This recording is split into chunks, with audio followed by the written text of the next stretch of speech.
deadly airstrikes, a massive military buildup in the Caribbean, and an ultimatum for Venezuelan President Nicolas Maduro. Today, the situation between the U.S. and Latin nation has reached a critical juncture as top White House officials sit down this evening and weigh what move it will make next. Roger Collins joins us now with all the latest details. Roger? Good evening, Manisa. President Trump confirmed on Sunday that he spoke with the Venezuelan leader over the phone, but would not comment on their conversation. However, multiple sources say he gave the Venezuelan leader a chance to relinquish power in exchange for a safe passage and amnesty, an offer Maduro reportedly turned down. The New York Times reported that you had a phone call with Maduro. Did you?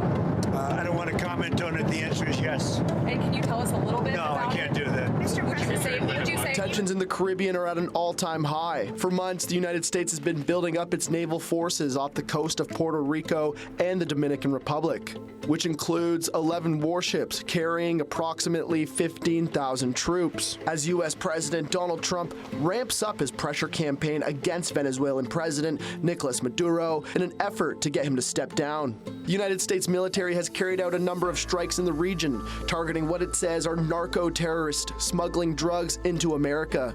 The most recent one stirring up controversy after hitting a vessel not once, but twice, killing those on board who survived the initial volley. No probable cause, no due process, clear violation of the law.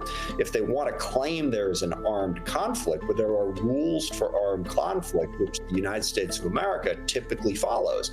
And one of them is you can't effectively just kill survivors who are no longer a threat to you. So either way, this is illegal. Last week, the U.S. designated Maduro and his government members of a foreign terrorist organization, tying them to an international drug trafficking cartel. And more recently, tensions have begun to ratchet up. And we'll be starting to stop them by land also. The land is easier, but that's going to start very soon. We warn them, stop sending poison to our country. The larger problem is that the greater the escalation and each turning of the screw here creates the effect of requiring some kind of action, lest Maduro in particular comes out as a winner. Today, Trump's threats have only been renewed as White House officials sit down and discuss the next steps in its plans for Venezuela. It does seem to me that the next 24 to 48 hours are crucial. If we don't see some kind of kinetic action, then really the ball is going to be on, in some ways, Maduro's court. This comes following a weekend that saw Trump shut down Venezuelan airspace and confirmations that he had spoken with the Venezuelan leader. Sources privy to the U.S. president claiming he demanded Maduro step down immediately and in exchange be granted safe passage out of Caracas. Again, this is much more of a ham-handed, ham-fisted way to package something to especially the domestic base that is one thing, which is regime change for the purposes of getting Venezuela's oil, as something that will have far more credibility with this base, which is we're taking out a drug dealer. If they are bringing illegal narcotics that are killing our citizens at a record rate, which is what they are doing, and under the previous administration, there was enough fentanyl trafficked into our country to kill every American man, woman, and child many times over.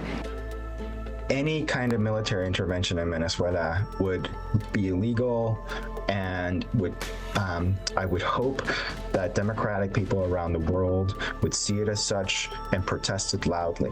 So, this will be really a big moment, especially for Latin American nations, to align themselves, not in support or opposition to the Venezuelan government, but rather in support and defense of the principle of sovereignty. People in countries have to be able to resolve matters themselves.